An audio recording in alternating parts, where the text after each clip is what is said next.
Pemirsa, terima kasih Anda masih bersama kami di Gaya Hidup Masa Depan, Cicil Masa Depan Mapan dari sekarang. Dan ini topik pembahasannya menarik banget nih, apalagi buat para orang tua. Mengajarkan pendidikan atau financial ya, pendidikan keuangan atau financial sedini mungkin kepada anak-anak kita. Mas Adib Setiawan, seorang psikolog sudah bersama kita. Mas, maaf nih aku mau langsung tembak dor aja sama Mas. Jangan dong main tembak-tembakan, kasihan dor Mas ya. Adib. Mas, sebenarnya gini dulu deh, yang dasarnya dulu deh, pendidikan financial pada anak itu tuh maksudnya apa sih Mas? Ya, jadi pendidikan finansial untuk anak itu adalah bagaimana anak mengerti tentang apa itu konsep uang dan bagaimana penggunaannya.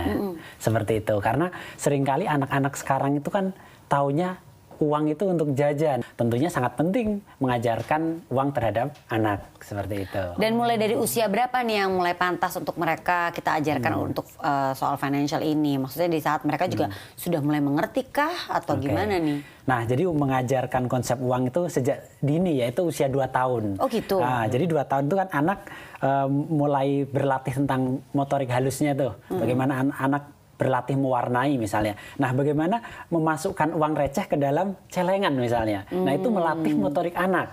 Terus kemudian bagaimana uang tuh bisa dimainkan. Ternyata bisa berputar-putar itu uang. Sehingga anak juga sejak dini sudah mempersepsikan bahwa uang tuh sesuatu yang berharga seperti itu. Nah, setelah itu anak juga mulai mengerti uang itu misalnya untuk jajan, terus juga anak tuh untuk ditabung, terus juga uang tuh ternyata juga bisa buat membantu yang lain, misalnya dimasukkan ke dalam kotak amal misalnya. Nah, itu juga dibiasakan anak sejak dini. Jadi sejak usia 2 tahun ini anak sudah dibiasakan sehingga dia juga mengerti konsep tentang uang seperti itu.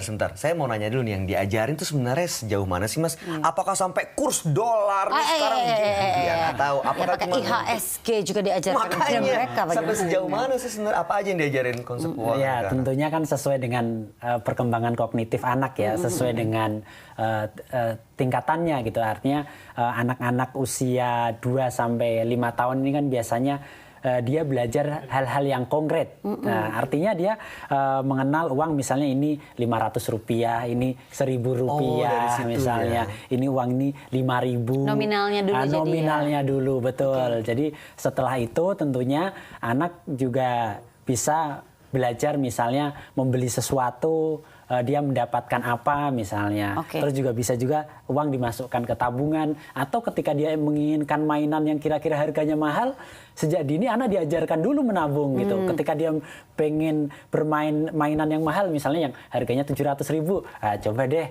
mulai dia menabung dulu, misalnya menabung 10.000 setiap hari.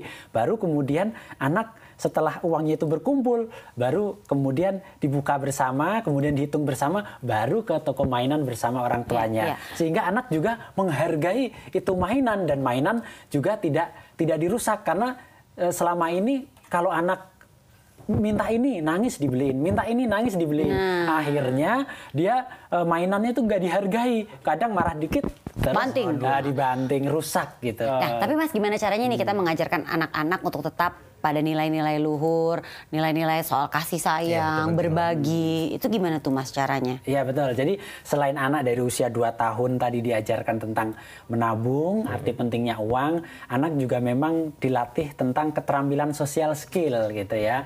Artinya bagaimana anak ini usia 2 tahun, 3 tahun, sampai 6 tahun nih, anak juga tentunya berbagi gitu ya. Dengan berbagi itu kan akan melatih bagaimana simpati anak, bagaimana anak itu juga mudah berempati pada orang lain ketika dia barangkali ketika keluar rumah dia melihat orang yang kurang mampu, dia mau berbagi misalnya. Kedua, dia juga barangkali kalau dia punya uang saku lebih, mungkin sebagian dia tabung, dan ketika dia tabungannya itu udah banyak, mungkin sebagian dia bisa dia bagikan ke yang lain gitu. Karena sebenarnya kunci supaya anak itu memiliki kepribadian yang bagus gitu ya, itu salah satunya memang berbagi. Gitu. Selama dia mau berbagi, kemudian dia juga mau menabung, menggunakan uang sebaik-baiknya, ya dia akan menjadi anak yang baik. Dan karena memang penting banget untuk diajarin ke anak-anak, ya otomatis ya kita yang harus ngajarin ya, bukan Pastinya. cuma sekolah ya berarti ya. Jangan sampai soalnya kalau misalnya yang lain yang ngajarin jadinya salah ya Salah kan? nanti. Ya udah, kita jangan kemana-mana dulu, pemirsa jangan kemana-mana dulu karena selain satu ini kita nanti juga masih akan kehadiran seorang tamu